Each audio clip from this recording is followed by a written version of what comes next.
मेला आयोजित होना था और आपके द्वारा काफ़ी लंबे समय से मेला आयोजित किया जा रहा था, मगर अब की बार देख रहे नगर निगम बड़ी उससे मनमानी करके और अवैध वसूली की ऐसी सुनने में आ रही है कि कुछ दुकानदार मेले में कि नहीं मर्यादा से बात कर रहे हैं और कुछ मतलब है कि नहीं किससे भी कई भी बातें कर रहे हैं और मैं टिकट भी नहीं आपसे ले रहे, तो क्या इसका हैगा?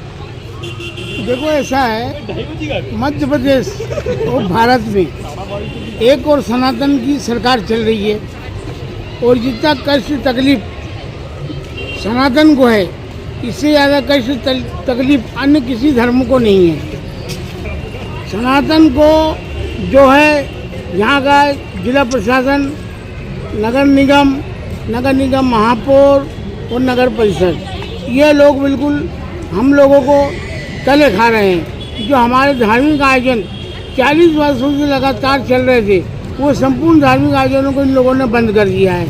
अब ये केवल आप देख रहे हो कि पहले मंदिर कैसे सस्ते थे, इन पे लाइट लगती थी, पब्लिक आते थे, बड़े बड़ी इच्छा नाइटें होती थी, यज्ञ होते थे, हवन होता था, जागरण देवी जी का होता था, बड़ा गुस्सा होली मनाई जाती थी। ये संपूर्ण त्यौहार बंद कर दिए। इनने इस मेले को उठाकर 27 लाख रुपए को में बेच दिया और जो बेचा है अब यहाँ कभी अभी हमारे माध्यम से किसी को हम कोई को मुसलमान को झूले लगाने को जगह दे देते या दुकान दे देते तो सारे बजरंग दल, विश्व हिंदू परिषद, आरा से सब विरोध करने को खड़े हो जाते। आज की तारीख में ये जो दुकानें झूले वगैरह लगे, ये भोपाल का एक कासिम ठेकेदार है, उस ठेकेदार ने लगाया है। बाकी यहाँ नाम दिया है बंटी ठेकेदार का, पर ये पूरा मेले का जो मालिक है मेन रूप से दुकानों का मालिक जो है वो कासिम ठेकेदार है भोपाल का, उसको दिया गया है जी। अभी हम कुछ मेला घूम रहे थे और एक है कि नहीं हमारे पत्रकार भाई से वो दुकान थी जो जादू वाली, तो उससे टिकट लिए 2 व्यक्ति गए, एक टिकट उसको वापसी करने का बोले तो वो मनमानी कर रहा था, बोले हम नहीं करेंगे। तो इसमें रे दे के और कुछ मेले के है कि नहीं शोभा खराब हो रही है और नवचंडी माता मंदिर का भी उसमें नाम खराब हो रहा है। ये जो यहाँ की महापौर है वो परिषद है, वो तो चाहती है कि मंदिर का जो ये मेला है, मंदिर है, ये बर्बाद हो जाए, ये ख़त्म हो जाए, इनकी मंशा है ये। क्योंकि इनने देखिए आप चारों तरफ कहीं कोई लाइट नहीं लगा, केवल एक सिर्फ हेलोजन लगा है, जो कभी ऐसा जीवन में नहीं हुआ है। यहाँ पेशाब घर की माकूल व्यवस्था नहीं है महिलाओं के लिए। उसके बाद में यहाँ पर आपने देखा होगा कि साफ सफाई व्यवस्था नहीं, मंच नहीं पुता है, ये वो पानी की टंकी या पीने की व्यवस्था वहाँ गिट्टी और रेती के ठेकेदारों को उनके ठेकेदारों ने ढेर लगा के रखे हैं कि रात बिरात काम चला जाए। अभी कंडा वहाँ कोर्ट लगा हुआ है, उसके बाद भी टप्पों का निर्माण कर रहे थे तो हमने रुकवाया। और ये जो दुकानें बाहर बाजू जो लगी है, ये मतलब मन मानते जैसे स्कूटर यहाँ रखाती थी पहले, आज से पहले जब भी बाजी लंबे समय से देखते आ रहे हैं कि मेला ग्राउंड पूरा साफ मिलता था, यहाँ पर पार्किंग व्यवस्था लगा दी गई है, कुछ भी मतलब वो हो रही है और अव्यवस्था फैल रही है और कुछ भी मतलब मनमानी कर रहे हैं।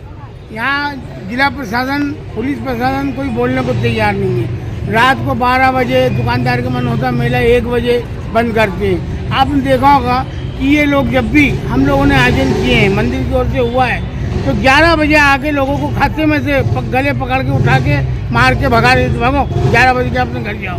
इसी प्रकार की स्थिति साइकिल स्टैंड वाले की है, उसके कहने कोई भी वसूली का कागज नहीं है, ना दिखाता है ना बोलता है। कोई ज़्यादा बोलता है उसको मारने खड़ा हो जाता है। बाजी एक ये भी सुनने में था आप कांग्रेस पक्ष में और वो बीजेपी में, तो इसके लिए तो नहीं आप पे दबाव बनाया जा रहा? कांग्रेस विपक्षी पक्ष में नहीं है, जितने कांग्रेस में हमारे भक्त नहीं उससे ज़्यादा बीजेपी यहाँ खंडवा में हमको लाइक करती है। पर क्या है कि कुछ एक दल ऐसा है जो दल वो शहर में उनको अभी 450 करोड़ रुपए मिला है नगर निगम को, वो उनको कम पड़ रहा है। 450 में आपने सुना होगा कि शिविर के लिए पैसा मिला है, 120 करोड़ जल व्यवस्था पे मिला है, पर उनको 25 लाख रुपए इस मेले से वसूल करके खंडवा की आय बढ़ाना थी।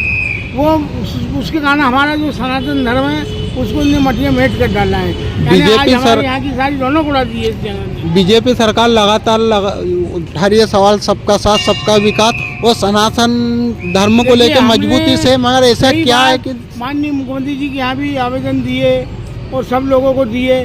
अब उनका कहना पड़ता है कि बाबा हमने तो लिख दिया, वो नहीं सुने। अरे तो तुम आए, ऐसे कैसे नहीं सुनेगा?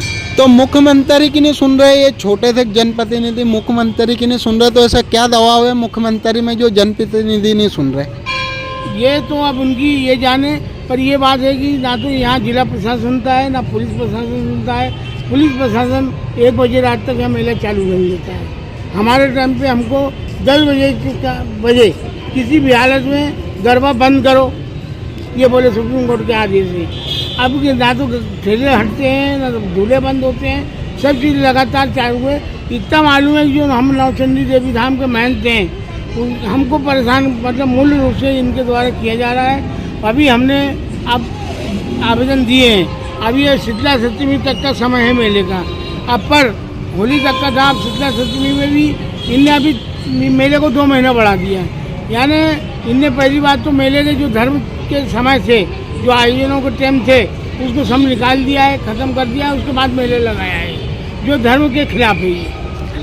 अब आइए हम भाई से जानेंगे कि पार्किंग व्यवस्था कैसी है और आगे जो भवन का निर्माण हुआ था वो भी देखते हैं कि किस प्रकार की है।